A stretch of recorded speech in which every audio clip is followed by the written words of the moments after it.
네, 지역의 각 분야 전문가들을 스튜디오로 모셔서 꿀팁을 알아보는 전문가에게 듣는 생활의 지혜 시간입니다. 오늘은 한의사와 함께 건강 정보를 알아볼 텐데요. 요즘 최대 불청객하면 단연 미세먼지일 겁니다.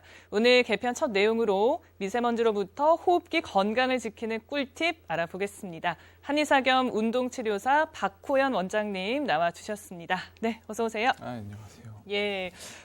미세먼지가 워낙 심하다 보니까 요즘 병원에 이런 미세먼지로 인한 호흡기 질환을 호소하시는 분들 많이 찾으실 것 같은데 실제로 그렇습니까? 네, 호흡기 질환의 경우들은 3, 4월 환절기 때 환자 수들이 많이 좀 증가하는데요. 네. 예전에는 이제 꽃가루 등에 의한 알레르기 비염 환자들이 좀 많았다면은 네. 최근에는 황사나 미세먼지가 심해지면서 이제 비특이적인 자극에 의한 좀 질환들 이 많이 발생하고 있습니다. 네.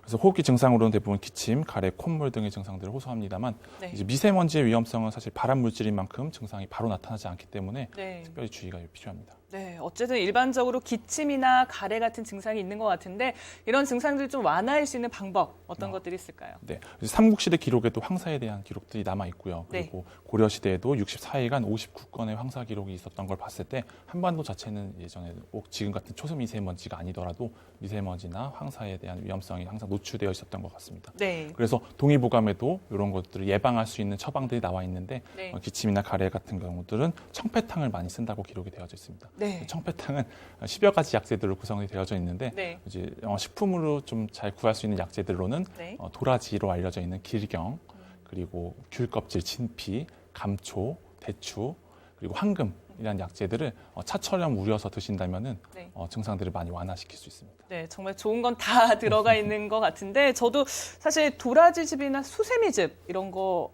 먹거든요. 네. 이런 것도 좀 효과가 있을까요? 그럼요. 도움이 될 수 있습니다. 네, 알겠습니다.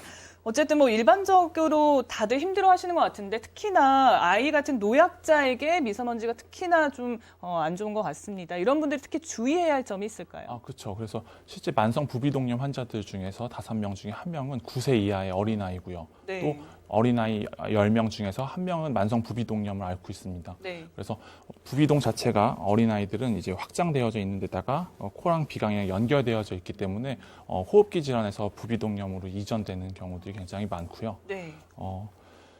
미세먼지는 이제 단순히 먼지라기보다는 발암 물질이기 때문에 예. 마스크나 공기청정기들을 사용을 해서 네. 오염원 자체에서 배제시켜주는 것들이 네. 제일 중요합니다. 사실 말씀처럼 마스크는 이제 생활 필수품이 되어버린 것 같은데 네. 실외에서는 이제 많이 쓰시는 것 같고요. 그리고 실내에서도 쓰는 경우가 있다고 들었어요. 그래서 네. 교실에서 마스크를 쓰고 수업을 듣는 경우가 있다고 하는데 실제 이게 효과가 있을까요? 그래서 진료실에서도 실제로 마스크를 쓰고 진료를 받으시는 분들도 굉장히 많고요. 네. 또 학교나 공공시설에도 이제 공기청정기가 다 구비되어져 있지 않기 때문에 예. 수업을 들을 때도 마스크를 쓰고 있다는 얘기들을 자주 듣습니다. 네. 근데 이제 전문가들의 입장으로는 좀 효과가 있다, 없다, 그리고 또 마스크를 어린아이나 노인들이 썼을 때 입으로 호흡을 하는 습관들이 길러진다든지 아니면 호흡 기능들이 떨어지면서 나타나는 문제점들에 대한 우려들이 있습니다. 네. 그래서 그렇다고 해서 마스크를 쓰지 않고 발암 물질들 그대로 마실 수는 없고 딱 맞는 마스크를 쓰지만은 호흡 기능이 떨어지지 않도록 네. 운동들을 잘 해주고 또 입으로 호흡하지 않는 훈련들을 해주는 것들이 굉장히 중요합니다. 네. 그러니까 마스크를 쓰는 건 좋은데 나쁜 호흡 습관이 생기지 않도록 주의하는 게 중요하다는 말씀이시죠? 네, 알겠습니다. 그래서 오늘 모셨습니다. 올바른 호흡 운동법을 알고 계시다고 들었어요. 좀 전수를 해주시죠. 그래서 러시아에서 개발된 부테이코 호흡이라는 호흡은 원래 네. 천식이나 이제 중증 호흡 기능 장애 환자들한테 많이 추천했던 호흡 방법입니다. 근데 이게 수정되면서 구강 호흡, 입으로 호흡을 숨 쉰다든지 아니면 호흡할 때 기능들이 많이 떨어지는 아이들한테 많이 추천을 하고 있습니다. 네. 그래서 제가 소개해드릴 운동 방법은 예. 호주의 코트니 박사라는 분은 오스테오패시라고 해서 약물을 쓰지 않고 손으로 추나나 도수치료처럼 치료하는 의사 선생님인데요. 네. 그분이 어린아이들 입으로 호흡하거나 호흡 기능이 떨어진 환자들한테 이 부테이크 호흡을 좀 더 발전시킨 방법으로 알려줘서 굉장한 효과를 보고 있습니다. 네. 그래서 오늘은 이 운동을 알려드리겠습니다. 알겠습니다.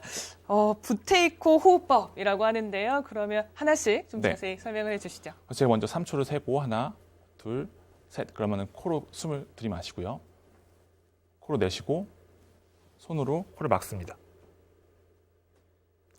숨이 차 올라오게 되면은 자연스럽게 손을 풀고 다시 코로 호흡을 숨습니다. 끝. 왠지 끝인가요? 간단하죠. 네. 정말 간단하네요. 알겠습니다. 코로만 호흡을 하는 방법이라는 거죠? 네. 네, 저도 따라 해볼 테니까 다시 네. 한 번만 설명해 주시죠. 그렇죠. 하나, 둘, 셋. 자, 코로 들이마시고요. 코로 내쉬고 손으로 코를 막습니다. 숨을 참고 숨쉬기 힘들 때 손을 풀고 코로 숨을 쉽니다. 네, 정말 간단합니다. 굉장히 간단하죠. 네, 그래서 집에서 좀 편하게 해보실 수 있는 그런 방법인 것 같아요. 그렇죠. 그래서 코가 막혔을 때 한 네. 5회 정도 이걸 반복해주게 되면은 다시 코로 숨이 시원하게 쉬어지는 것들을 확인할 수 있습니다. 네, 알겠습니다. 감사합니다. 자, 끝으로 실내에서 할 수 있는 좀 간단한 스트레칭이 있다면 네, 말씀해 주시죠. 그래서 나쁜 호흡을 하게 되면 아무래도 나쁜 자세가 생기고 나쁜 자세를 갖고 계신 분들은 나쁜 호흡을 한다는 것들은 체형 교정에 있어서는 굉장히 네. 상식인데요. 호흡하는 근육이랑 자세 유지 근육이랑 90%가 일치합니다. 그러다 보니까 호흡이 나빠지게 되면 자세가 나빠지고 영향을 주게 되겠죠. 네. 그래서 학생들 같은 경우들은 오래 앉아 있게 되고 마스크를 쓰게 되면 입에서 호흡을 하면서 일자목이 되는 경우들이 많은데요. 이런 것들을 교정해 줄 수 있는 가장 좋은 동작들은 커브를 회복해 주기 위해서 고개를 뒤로 젖혀주는 거죠. 네. 근데 고개를 뒤로 그냥 젖혀주게 되면은 목이 또 오히려 피곤하고 좋지 않은 커브들로 생성되는 경우들이 많아요. 네. 그래서 그런 경우들은 양팔을 최대한 뒤로 젖히고 턱을 최대한 당긴 상태에서 고개를 뒤로 젖혀주게 됩니다. 3초에서 5초 정도 유지하고 네. 다시 고개를 바로 하고 어깨를 풀어주는 거죠.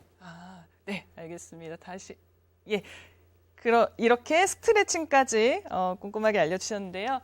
미세먼지 피할 수는 없겠지만 조금 더 현명하게 이겨낼 수 있는 방법을 오늘 박호연 원장님 모시고 얘기 나눴습니다.